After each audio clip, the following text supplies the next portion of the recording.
la lumière du matin, le premier hélicoptère envoyé d'Alger survolait un Orléansville qui n'était plus l'Orléansville de la veille.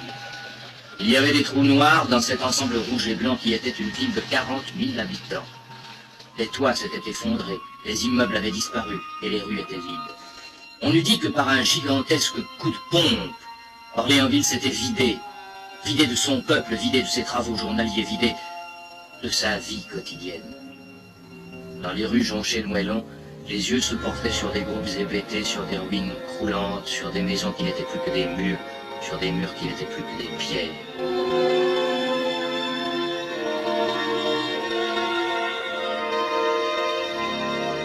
Ici, c'était le lycée de jeunes filles. Un lycée que toutes les villes de France pouvaient envier Orléansville.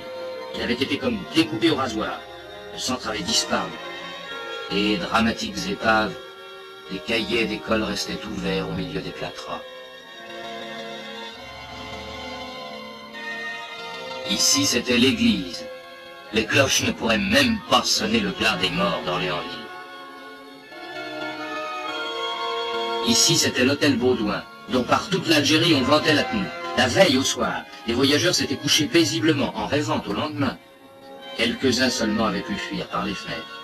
Et le reste était comme l'hôtel Baudouin, comme l'église, comme le lycée de jeunes filles. Orléansville était encore englouti dans le cauchemar de la nuit. Toute la ville avait en 12 secondes basculé dans l'horreur. Elle y était encore jusqu'au cou.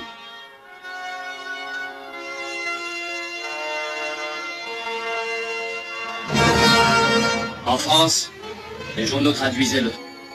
On devait chaque matin dans les journées suivantes rencontrer à travers la ville ces cortèges sans apparat qui indiquaient qu'un mort nouveau avait ajouté son nom à la liste funèbre.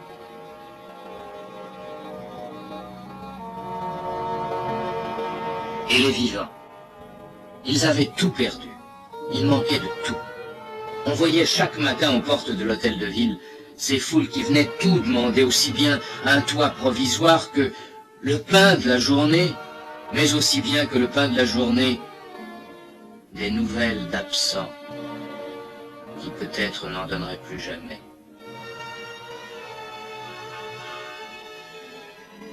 Ce n'était pas seulement en effet le drame d'Orléansville, ni même le drame d'un canton, c'était un drame à l'échelle d'une province.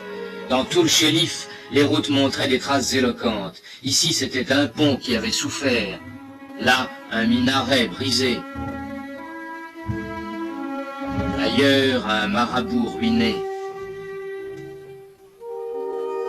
Un pylône tordu. Des fermes ravagées comme par un bombardement. On écartait le bétail dans les enclos en plein air qui remplaçaient les étables. Mais il n'y avait plus d'étable.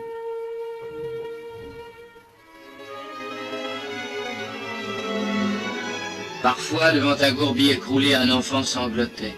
Et qui pouvait le consoler? Ponthéba, dont l'église ébranlée disait bien la désolation. Pourrait-on encore prier dans l'église de Ponthéba? Pourrait-on encore vivre dans les ruines de Ponthéba?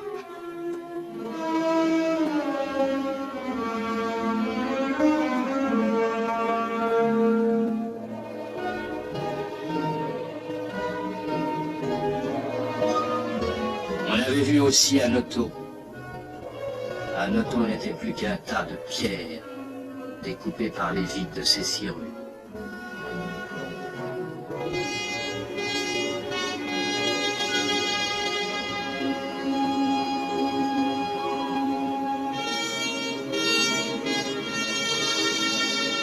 On avait vu Flatter. Flatter n'avait plus que des murs. Et au milieu des gravats, une famille échappée à la mort cherchait quelques ustensiles de cuisine. Ce jeune ménage avait eu hier une maison toute neuve. Il n'avait plus une cuillère pour manger. Mais c'était bien la même chose partout.